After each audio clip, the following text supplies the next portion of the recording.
Witam. Dzisiaj obejrzymy chińską pilarkę. Dystrybutorem jest firma Kraft & Dele. Jest to model KD5014. Mała pilarka. Deklarowana pojemność cylindra to jest 40 cm3, a moc 4,3 konia, czyli taka dla śmiechu. Jaka jest rzeczywista moc? No możemy tylko zgadywać. Chińskie pilarki o tej pojemności mają jakieś 1,9 konia. Markowe, ale nie profesjonalne, tylko takie amatorskie mają około 2,2 konia, więc przypuszczam, że ona ma między 1,9 a 2,2 konia. Myślę, że można tak przyjąć. Co jest charakterystycznego w tej pilarce, dlaczego moim zdaniem jest interesująca? Pierwsza sprawa to to, że jest tania, to na pewno. Ja dałem za nią 300 zł, ale już dzisiaj widziałem, że nawet w tym samym sklepie, w którym ja kupowałem, już kosztuje 275 zł, czyli jest jeszcze tańsza. Bardzo tania, wiadomo, chińska, ale cena też atrakcyjna.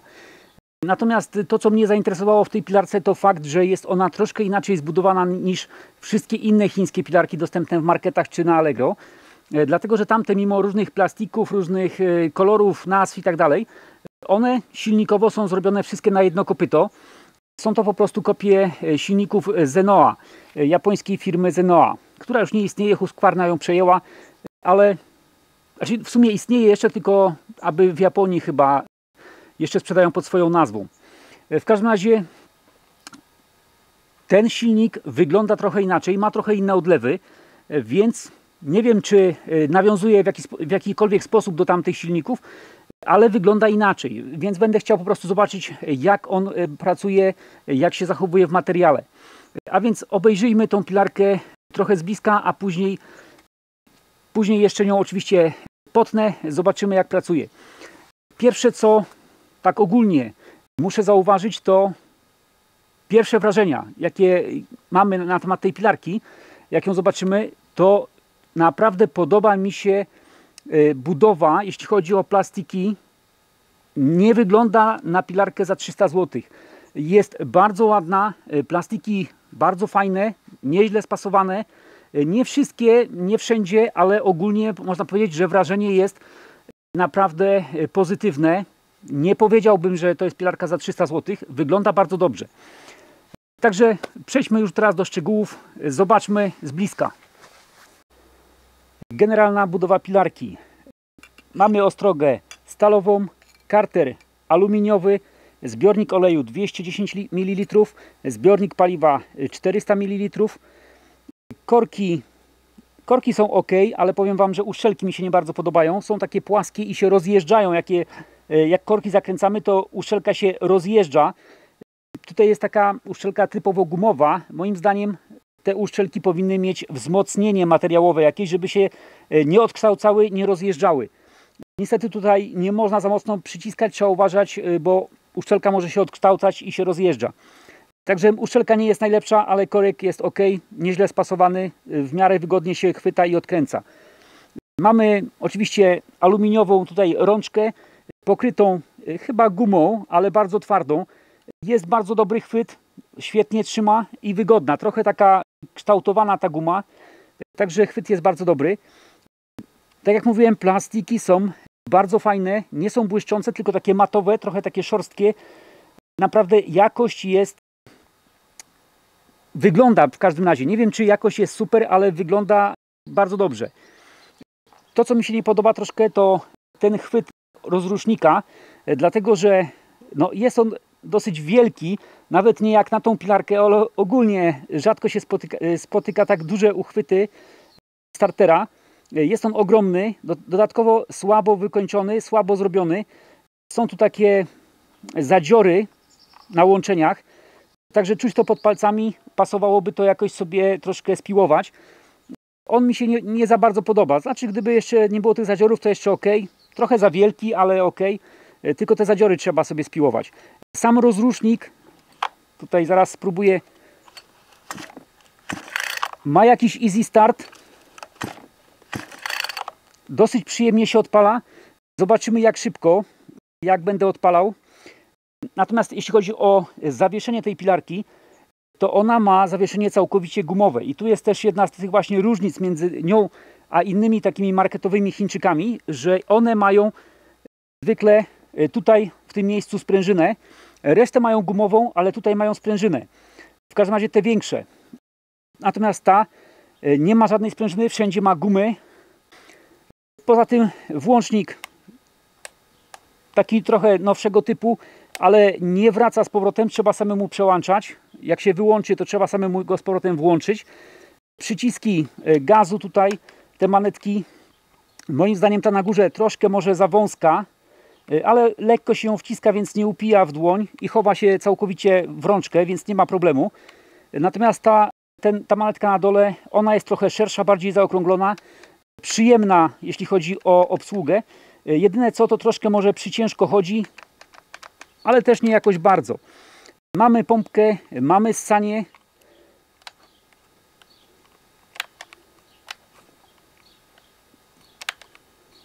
Wszystko chodzi dosyć luźno, może nie tyle luźno, co lekko, powinienem był powiedzieć. Także tutaj mi się nawet to podoba. Zaraz zajrzymy jeszcze sobie pod osłony. Sam hamulec, on mi się trochę mniej podoba, dlatego że w miarę lekko pracuje, w miarę przyjemnie, ale on jest taki troszkę tutaj, jakby Wam to pokazać, niezbyt precyzyjnie spasowany. Trochę tutaj tak lata, nie za bardzo, trochę, ale lata. Ale to też jest takie troszkę tak jakby na sprężynie jakiejś. W każdym razie nieszczególnie mi się to podoba, powinien moim zdaniem być troszkę sztywniejszy. No ale to jest też pilarka bardzo tania, także trzeba to brać pod uwagę, że cena robi swoje, tak? A zaraz może najpierw odbezpieczę. Jeśli chodzi o tą osłonę, to mamy na niej hamulec razem z dźwignią. Mamy też wodzik. Wodzik tutaj się, naciąg tutaj się reguluje, czyli jak będzie na pilarce, to z przodu, co jest trochę niewygodne, ale za to mniej problematyczne, jeśli chodzi o awarię, tak? Bo tutaj jest takie bardziej bezpośrednie przełożenie i taki sposób jest trochę trwalszy, zwłaszcza w tanich chińskich pilarkach to może nawet lepiej, bo się mniejsza szansa, że coś się popsuje. Poza tym tutaj już nic nie ma, oczywiście blacha osłaniająca i to wszystko. Oczywiście, tak jak widać było na początku, mocowana osłona, prowadnica na dwie nakrętki. W środku mamy sprzęgło typowe jak w Chińczykach, ten sam kształt, zapewne to samo sprzęgło dokładnie jak w każdym innym Chińczyku. Mamy chwytak łańcucha plastikowy, całkowicie plastikowy. No i osłonę drugą. I jeszcze co warte zauważenia, że ten kanał doprowadzający olej tutaj, on w tej końcowej części jest gumowy. Oczywiście pod blachą on jest, ale jest gumowy. To też jest takie troszkę inne niż w większości Chińczyków. I taki jeszcze trochę drobiazg, który mi tu się podoba, to że w tym miejscu zwykle w pilarkach jest taki bolec pozycjonujący, żeby tą osłonę dobrze, precyzyjnie założyć. I to mi się podoba, że tutaj ten bolec jest na pilarce i on jest aluminiowy, a tutaj mamy otwór, w który on musi wejść. I to mi się podoba dlatego, że zwykle jest odwrotnie, że bolec jest plastikowy i jest na obudowie i musi wchodzić w pilarkę. I te bolce plastikowe, one często są źle spasowane i nie bardzo wchodzą. Często słabo są odlane, słabo wchodzą, natomiast tutaj jest mocniejszy trochę, aluminiowy i myślę, że tutaj będzie lepiej pod tym względem. Zobaczmy jeszcze filtr powietrza. Zajrzyjmy teraz pod osłonę górną. Jak widać, tu jest takie pokrętło, które można palcami odkręcić, albo jest tu taka jakaś przerwa, jakby śrubokręt można było włożyć. Ewentualnie nawet obcążkami, jeśli ktoś by bardzo mocno zakręcił. W każdym razie można to odkręcić, ale palcami też nie jest źle. Dodatkowo nie trzeba tego mocno tak naprawdę przykręcać, dlatego że to pokrętło mocuje tylko i wyłącznie osłonę, nie mocuje filtra powietrza. Filtr powietrza jest osobno mocowany. Pod spodem, tak jak widać, mamy świecę. To jest jakaś tania chińska świeca, nawet nie widzę nazwy, chyba żadnej nie ma. Fajka oczywiście też tutaj jest taka malutka. Moim zdaniem wygląda troszkę tandetnie, ale wygląd fajki to nie ma wielkiego znaczenia. Filtr powietrza natomiast ma duże znaczenie i powiem Wam, że jak na filtr w takiej taniej pilarce, to jest całkiem nieźle, dlatego że jest on papierowy. Zaraz go wykręcę, bo on tutaj się odkręca normalnie od góry.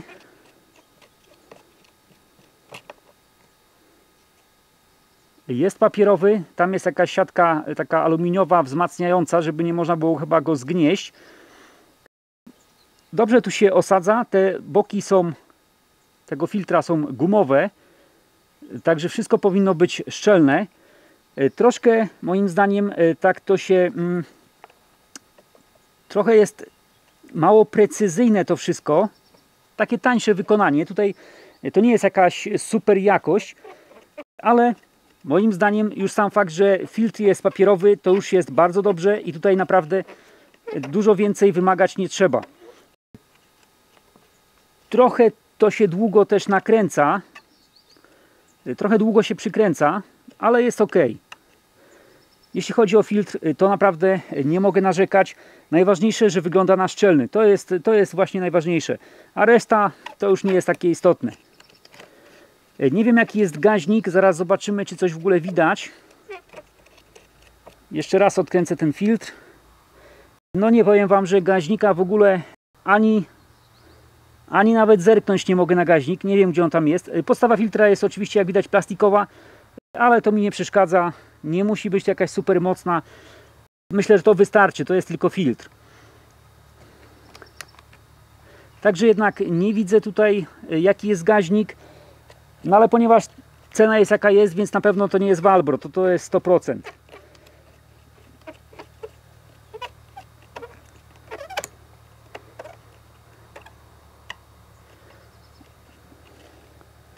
Tutaj przy dokręcaniu filtra też nie warto go zbyt mocno dokręcać, dlatego żeby się nam tutaj na dole nie rozjechał. No bo to jednak nie jest jakoś super wykonane, nie jest super jakość, ale jest ok. Mi się podoba. Tutaj jeszcze można zauważyć, że ta nakrętka pokrywki, ona nie wychodzi. Zostaje w środku, nie wiem, nie mogę jej wyjąć. I dodatkowo tutaj jest mocowana na taki stalowy gwint. Mimo że wkręcamy ją w plastik, jednak tu jest taka tulejka stalowa oblana, czyli dokręcamy to wszystko przez stalowy gwint.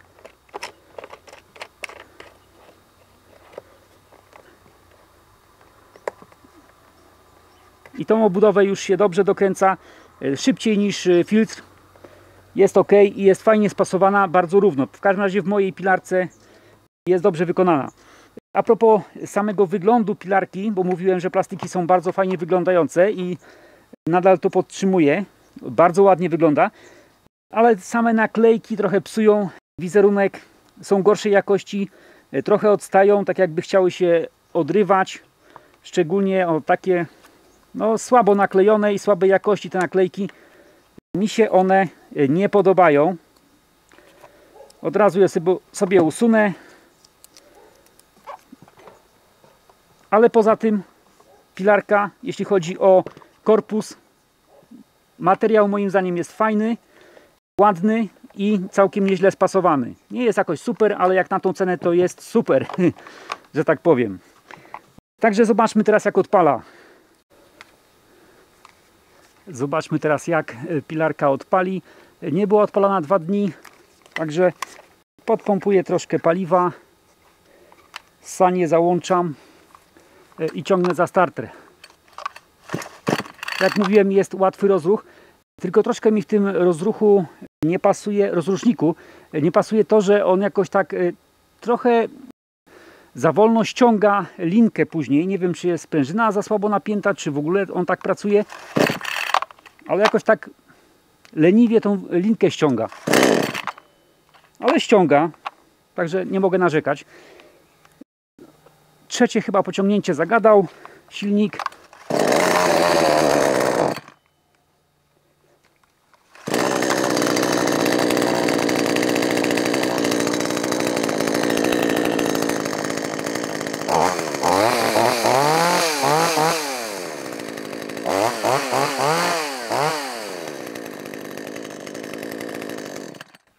Także całkiem nieźle. Zobaczmy, jak pracuje w materiale. Tu jedna taka jeszcze uwaga, że ten łańcuch, zobaczcie, że on, jak się go trochę przekręci, w niektórych miejscach on jest troszkę luźniejszy, w niektórych trochę bardziej napięty. Tak jakby coś tutaj delikatnie na zębatce było krzywo, ale nie jest to duża różnica. Delikatna. No tutaj o, widać jest.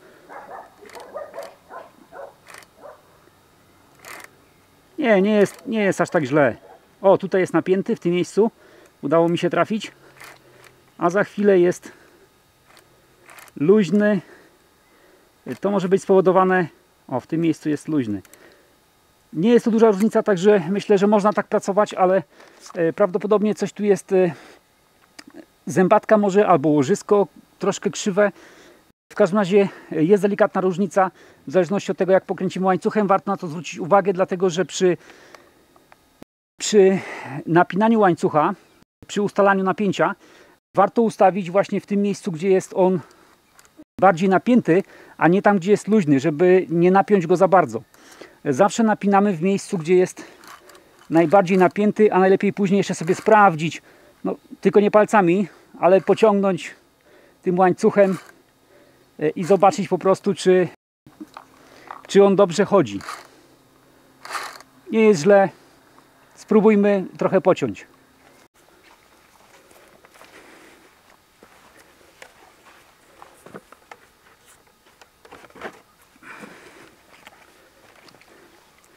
A więc zobaczmy teraz, jak tnie ta pilarka. Z tym, że zauważę, że łańcuch i prowadnica to nie są te, które dostajemy z pilarką. Dostajemy chińskie łańcuch i prowadnicę 40. Chciałem tamtym zestawem i powiem Wam, że no nie jest może tragiczny, ale słaby moim zdaniem.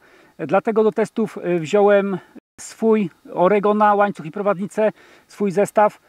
Po prostu, żebyśmy zobaczyli, jak pracuje pilarka, niezależnie od słabego zestawu, który z nią dostajemy. Więc zaraz przetnę kilka razy ten pieniek. On nie jest gruby, ale jest bardzo twardy. Miejcie to na uwadze. Jest bardzo twardy. I później jeszcze, tak żeby mniej więcej było jakieś porównanie co do jakości cięcia tą pilarką, później jeszcze przetnę ten sam pień liderem, dlatego że pilarka lider ma tą samą pojemność cylindra, a jest bardzo popularna, wiele osób ją ma, więc będziemy mieli jakieś odniesienie właśnie jeśli chodzi o prędkość cięcia. Zobaczmy najpierw, jak Craft & Dele tnie.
Powiem Wam, że całkiem nieźle. Dodatkowo jeszcze drgania, mimo że tu jest zawieszenie całkowicie gumowe, drgania nie są wcale takie złe, a to jest twarde drewno, czyli powinno powodować jakieś szarpanie, drgania i tak dalej. Teraz zmieniam ten sam zestaw, zakładam do lidera i zobaczymy, jak on przetnie.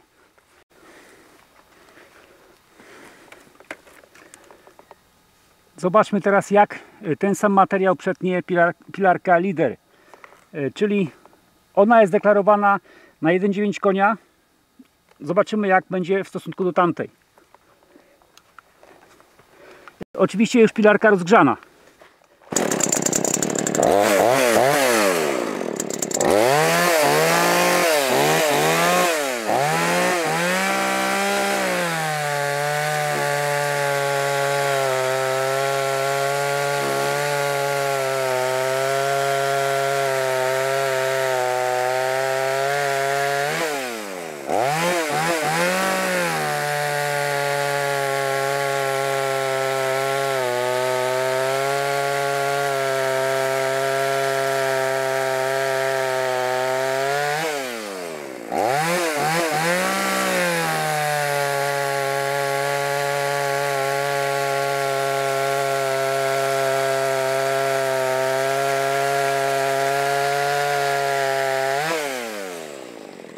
Zobaczmy, czy te pilarki się różnią wagą, z tym, że one mają po pół zbiornika paliwa i oleju i bez prowadnicy i łańcucha zważymy. Craftdele ma 5 kg, a Leader 4,8 kg. Czyli Leader jest trochę lżejszy. Dodatkowo jeszcze zestaw, który użyłem dzisiaj, waży 700 gram. Czyli jak chcecie, to sobie dodajcie i Wam wyjdzie. Niedużo, ale jednak Craftdele jest cięższe. Widzieliście, jak te pilarki pracowały. Okazało się, że Craftdele był trochę szybszy od Leadera. Przypominam, że one mają, według danych producentów, one mają tyle samo pojemności, czyli po 40 cm. Leader powinien mieć 1,9 konia, tak jest w statystykach. Natomiast Craftdele podali 4,3, co jest oczywiście bzdurą. Nie wiemy, ile ma, ale jeśli chodzi o samo cięcie, wyszło na to, że ma trochę więcej od Leadera, bo cięła trochę szybciej i było czuć podczas pracy, że była energiczniejsza. To naprawdę dało się czuć. Także jeśli chodzi o samą prędkość, to Craftdele okazuje się, że jest troszkę szybszy. Jeśli chodzi o amortyzację, bo Leader ma dwie sprężyny i gumy, natomiast Craftdele ma same gumy, ale powiem Wam, że jakiejś różnicy dużej nie zauważyłem w amortyzowaniu, w drganiach w tych pilarkach. Wręcz bym powiedział, że troszkę Craftdele minimalnie naprawdę, ale tak jakby miała mniejsze drgania. Ale to mogło być tylko przy tych cięciach, nie wykonałem ich dużo, także być może, że w innym materiale, kiedy indziej miałbym inne wrażenia. Na pewno nie jest gorsza amortyzacja niż w Leaderze. O tym jestem przekonany, bo w tych cięciach wręcz bym powiedział, że było troszkę odwrotnie, że Craftdele było mniejsze drgania miało. Ponieważ te pilarki są w tej samej klasie, jeśli chodzi o pojemność i też o cenę, no bo cenowo są zbliżone, to powiem Wam, że na pewno Craftdele jest dużo ładniejsza. No to chyba widać, jeśli chodzi o obudowę, ale też bardziej mi się podobają plastiki, no i ma lepszy filtr powietrza. Ma Easy Start, Leader nie ma Easy Startu. Także generalnie powiem Wam, że Craftdele mi się bardziej podoba, ale tutaj muszę też zaznaczyć, że nie znam jej trwałości, nie wiem jak z awaryjnością. Leader to już jest pilarka, która jest długo na rynku, wiele osób ją posiada i cieszy się całkiem niezłą opinią. Także tutaj też trzeba brać to pod uwagę. Natomiast Craftdele trudno powiedzieć. A więc moja opinia o Craftdele, takie pierwsze użycia, pierwsze cięcia, powiem Wam, że jest całkiem fajnie, jak za tą cenę, zaskakująco dobrze zrobiona. No, ma dobry filtr powietrza, ma Easy Start i jest bardzo ładna, jeśli chodzi o plastiki.